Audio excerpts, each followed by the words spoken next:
Torah Keepers, how are you guys doing? Now, this is something that I jumped upon the other day, and there is a incredible division when it comes to keeping Sabbaths, keeping holy feasts, keeping holy days, that kind of things.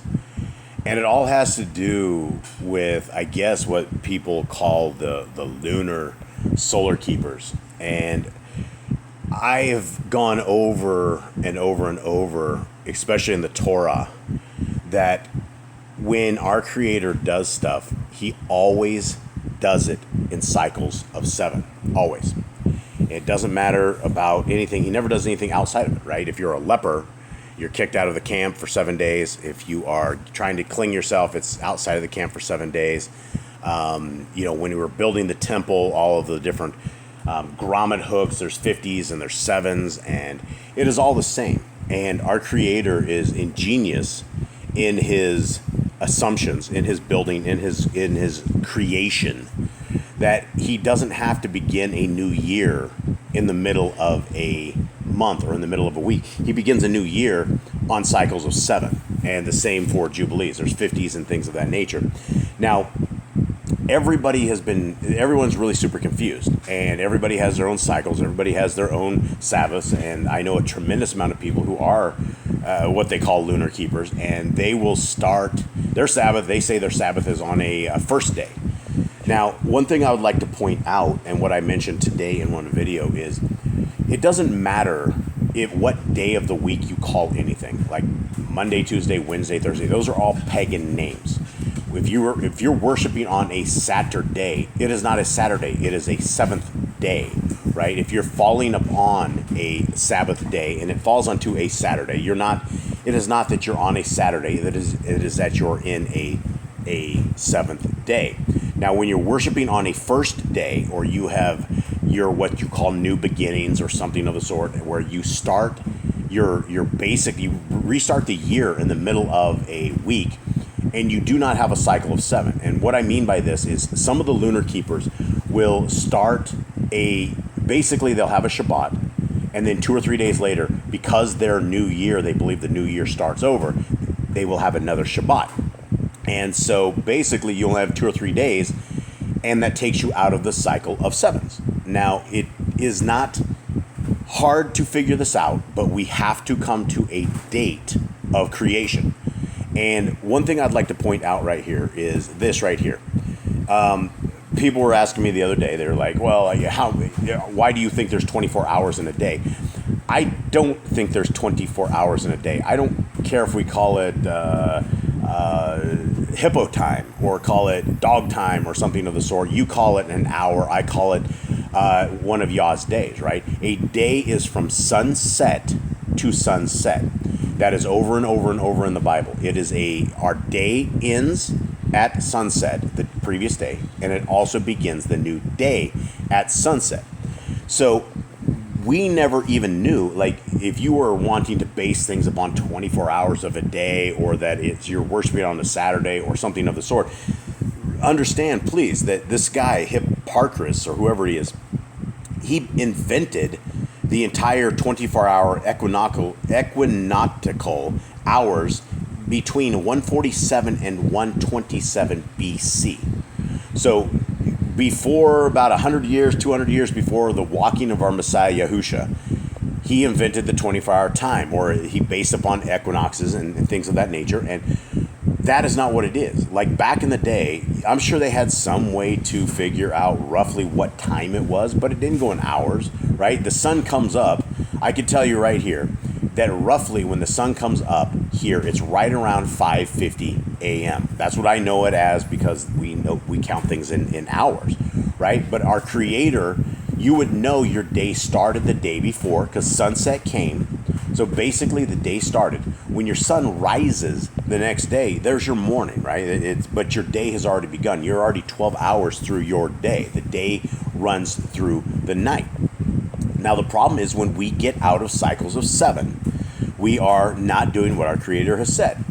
We're essentially saying that somehow we think our Creator has made a mistake and we need to start a new year in the middle of a week, or where you're missing out on cycles of 7. The only way the lunar calendar would ever work is if it was in cycles of 7. Like if you did not start your new year halfway in the middle of a week after you just had a Sabbath, or you only went 5 days and you had a Sabbath on the 6th, we're outside of cycles of 7. So if we look here at TorahCalendar.com, the beginning of creation we have as 3,979 BCE. So 3979 BCE is our first day of creation.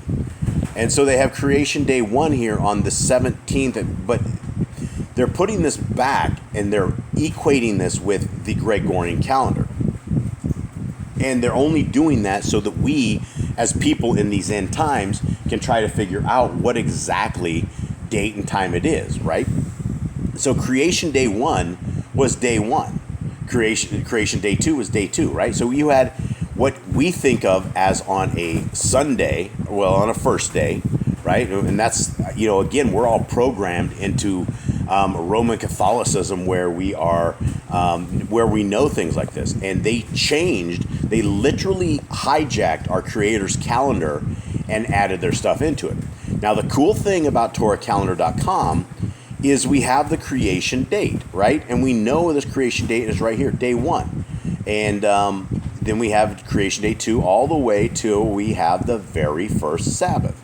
Now, if we look at this, we have 1, 2, 3, 4, 5, 6, and 7. Now, what is absolutely awesome about this is they have gone through this entire calendar and they have this dialed into 7s and dialed into 50s. So if we're looking at basically 7,000 years is what we have. We're around 6,000 years right now, somewhere around that.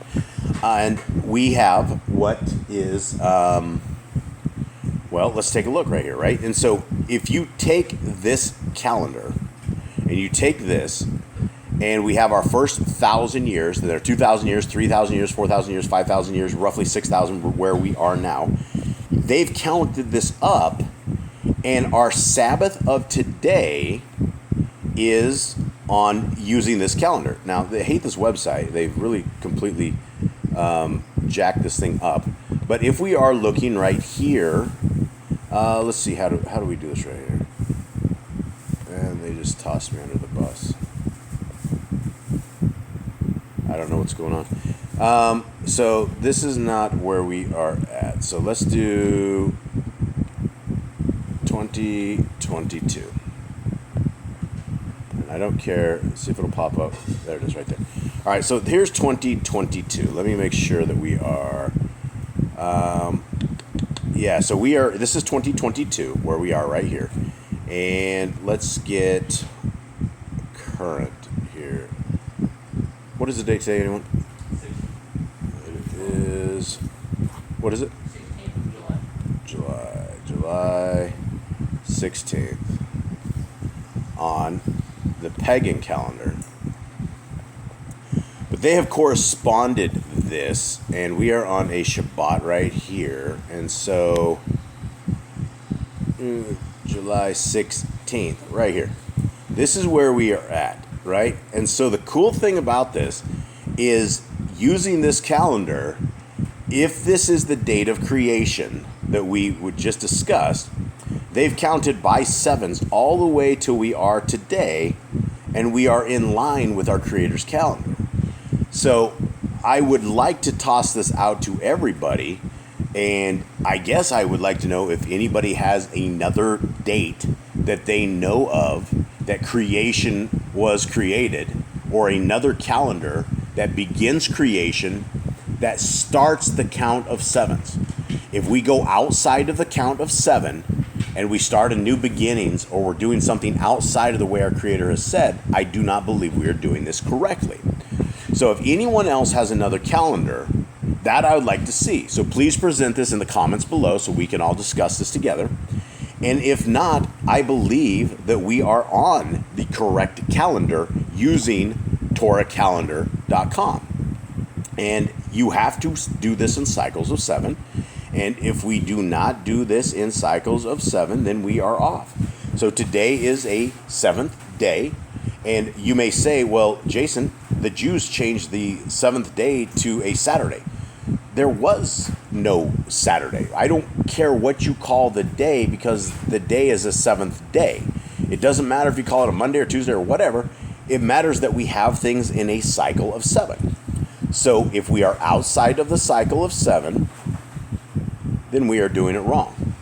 So I just want to see if anybody else out there can either confirm or deny that that is the day of creation. And if it is not the day of creation, what day do you guys have that starts us where we cycle 7s, and we have our Shabbats, and we have our Jubilees? So I'd like to put this out there, since there is so much confusion on these calendars.